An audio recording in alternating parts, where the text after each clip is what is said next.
எக்ஸாக்டாக உங்கள் ஷோல்டர் ஜாயிண்ட்லேருந்து கீழே இப்படி பைசப்ஸ் மசில்ஸோட சைட் போர்ஷனில் இந்த இடங்களில் உங்களுக்கு வலி இருந்துச்சு அப்படின்னா கண்டிப்பாக இந்த பதிவு உங்களுக்கானது தான்.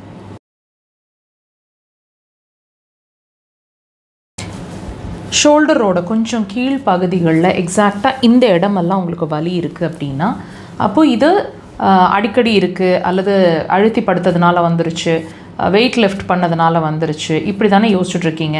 இது ரெகுலராக இருக்குது அல்லது அப்பப்போ தான் இருக்குது அப்படின்னா இது ஏன் வலிக்கணும் கண்டிப்பாக இந்த பதிவில் தெரிஞ்சுக்கலாங்க.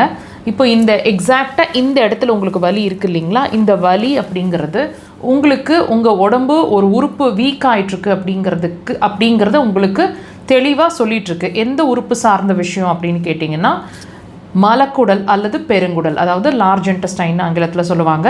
இந்த ஆர்கன் வீக் ஆகிட்டுருக்கு அப்படிங்கிறத தான் உங்களுக்கு அந்த இடத்துல வலியாக மென்ஷன் பண்ணிகிட்ருக்கு. அதாவது உங்களுக்கு ஒரு வார்னிங் சிக்னலாக சொல்லிகிட்ருக்கு. வலிக்கும் அங்கே இருக்கிற மோஷன் கம்ப்ளைண்ட்க்கும் என்ன டாக்டர் சம்மந்தம், லார்ஜ் இன்டெஸ்டைனுக்கும் என்ன சம்மந்தம் கேட்க தோணுது இல்லைங்களா? நீங்களே கோரிலேட் பண்ணி பாருங்கள். இப்போ நான் சொல்கிற சிம்டம்ஸோட நான் சொல்லிவிட்டேன் உங்களுக்கு லார்ஜ் இன்டெஸ்டைன் ப்ராப்ளம் இருக்குன்னு. அப்போ லார்ஜ் இன்டெஸ்டைன் சம்மந்தமான பிரச்சனைனா கண்டிப்பாக மோஷன் எக்ஸ்க்ரீஷனில் பிரச்சனை இருக்கணுங்க. அன்டைம்லி மோஷனாக இருக்கணும், அல்லது அடிக்கடி மோஷன் போயிட்டுருப்பீங்க. எந்திரிச்ச உடனே 2 மணி 3 மணிக்கு விடிய காலையில் எந்திரிச்சு எத்தனை மணிக்கு எந்திரிச்சாலும் உடனே மோஷன் போயிடுவேன், முதல் வேலை மோஷன் போயிடுவேன், அவ்வளோ அர்ஜென்சி இருக்கும். டென்ஷன் ஆகக்கூடிய சூழ்நிலைகள் வந்தால் உடனே மோஷன் போகிற மாதிரி ஒரு நிலை வருது. லாங் ட்ராவல்ஸ் பண்ணிட்டு வந்தால் மோஷன் நார்மலாக இல்லை.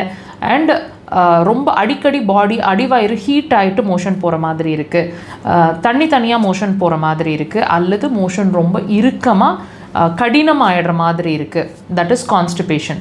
அல்லது 2-3 நாளைக்கு ஒரு தடவை தான் மோஷன் போயிட்டுருக்கிற மாதிரி இருக்குது, சாப்பிட்ட பிறகு தான் மோஷன் போகிறோம், பிரேக்ஃபாஸ்ட் சாப்பிட்ட பிறகு. ஸோ இந்த மாதிரி நீங்கள் டெஃபினட்டாக ஏதாவது ஒரு விஷயத்தை உணர்ந்துட்டுருப்பீங்க.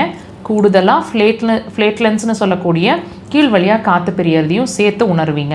ஸோ தயவு செய்து உங்களோட வலிக்கும், அதாவது நீங்கள் உணரக்கூடிய அந்த வலிக்கும் உங்களோட மலக்குடலுக்கும் சம்மந்தம் இருக்குது அப்படிங்கிறத உங்கள் உடம்பு உங்களுக்கு அறிவுறுத்திட்டுருக்கு. ட்ரீட்மெண்ட் அப்படிங்கிற ஒரு விஷயம் லோக்கல் பிரச்சனைன்னு நீங்கள் பார்த்து எடுத்திங்கன்னா it's not going to work. உள்ள இன்டர்னலாக அந்த ப்ராப்ளத்தோட ரூட் காஸ் இருக்குங்க.